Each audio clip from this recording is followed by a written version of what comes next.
সকাল 5:30 বাজতেছে। নিচে আসার সাথে সাথে এত সুন্দর একটা এখন মসজিদের সামনে হঠাৎ মাথায় আসলো যে আজকে চা খেতে যাবো মন্তাজা। আসসালামু আলাইকুম সবাইকে। যাওয়ার সময় দেখা হয়ে গেল এদের সাথে, ভালোই লাগলো। দেখতে দেখতে চলে এলাম মনসুরা মেট্রো স্টেশন। তারপরে দেখলাম যে মামু যাইতেছে উপর দিয়ে। চলে আসলাম মনসুরা ফ্যামিলি পার্কের এখানে, তারপরে যাইতেছি এখন, প্রায় চলে আসছি। হঠাৎ দেখি যে এক বাঙালি ভাইকে অ্যাম্বুলেন্স উঠাইতেছে, তো দেখে অনেক খারাপ লাগলো। আল্লাহর দোয়া করি আল্লাহ যেন তাকে সুস্থ করে দেয়, তার সকল সমস্যা দূর করে দেয়। দেখতে দেখতে চলে এলাম, আর 1 থেকে 2 মিনিট লাগবে আমার যাইতে এখানে। সবাই দেখতেই থাকে না, আমার সাথে এনজয় করেন সবাই। সো আমার সাথে যে পার্কটা দেখতেছেন এই পার্কের সামনেই। সো সবাই আসবেন, আইসা দেখবেন চাটা অনেক স্বাদের চা। আশা করি সবাই আমাকে সাপোর্ট করবেন। তো সবার কাছ থেকে ছোট ভাই হিসেবে দোয়া চাইতেছি, সবাই দোয়া করবেন আমার জন্য।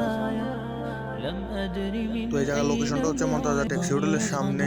এই যে একটা বিউটি পার্লার আছে সাইডে, এই বিউটি পার্লারটার সাথে এই যে এই বিউটি পার্লারটার সামনে এই যে দোকানটা, ওইটা দেখতে দেখতে চা আমার হাতে চলে আসছে। ভাইটারে বলছি ভিডিও করার জন্য, ভাইটা না করে দিয়েছে, ভিডিও যেন না করি। তারপরে চলে আসলাম চা নিয়ে। তো এটা হচ্ছে মমতাজা পার্ক, দেখতে দেখেন আপনারা, এটাই মমতাজা। তো রিভিউ দিতে চাইছিলাম চায়ের, চাটা এক কথায় জোস হয়েছে। আর আমি এখন মমতাজা পার্কে বসে আছি।